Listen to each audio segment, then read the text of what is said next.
Hello viewers, আমি যে মেয়োনেজটা বানিয়েছিলাম আপনাদের একটা ভিডিও দিয়েছিলাম মেয়োনেজের, আর হচ্ছে সেই মেয়োনেজটাই এখন রুটি দিয়ে খাবো।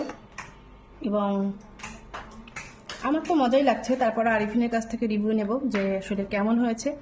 আর এই রুটিটা আমাদের এখানে একটা বেকারি আছে, শিল্পী বেকারি, এই বেকারির রুটি। এটা আসলে মনে করেন খালি খেতেই মজা লাগে, তারপর তো যদি আরো মেয়োনেজ, এত সুন্দর মেয়োনেজ হাতে বানানো, তাহলে তার কোনো কথাই নেই।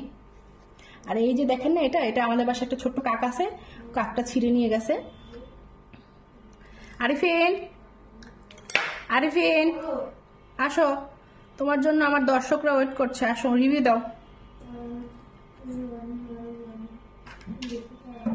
দুঃখিত, এভাবে ও আমার বানানো মেয়োনেজ পছন্দ করে, আমি তবে খুব কম বানাই। এইটা হচ্ছে আমি যেভাবে বানাই, এটা অন্যভাবে বানিয়েছি একটা আপুর ভিডিও দেখে। এটা কিন্তু আমি বলে দিয়েছি, কারণ যেটা সত্যি সেটা সত্যি, মানে লুকোচুরির কিছু নেই। একজন একটা দেখে একজনে করতেই পারে, আমি যেটা জানি না সেটা তো আমি অন্য একজন একটা দেখে করতেই পারি, তাই তো? আপনারা কি বলেন? আরাম আসো, আরিফিন আসো। মেয়োনেজটা যে এত মজা হয়েছে বিশ্বাস করেন, আপনাদের আসলে বোঝাতে পারবো না।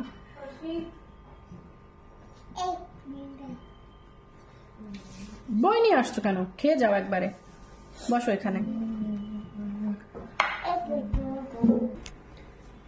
এখন নাও, নিয়ে খাও, দেখো কেমন লাগে।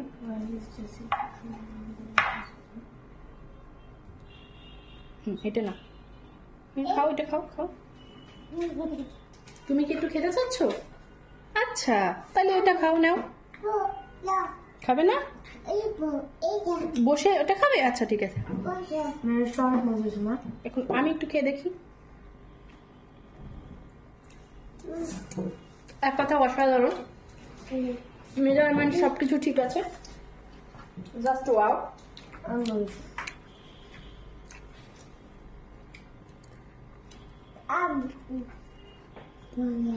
খুবই ভালো লাগছে, খুবই। আপনি অবশ্যই ট্রাই করে দেখতে পারেন, আশা করি আপনাদের ভালো লাগবে।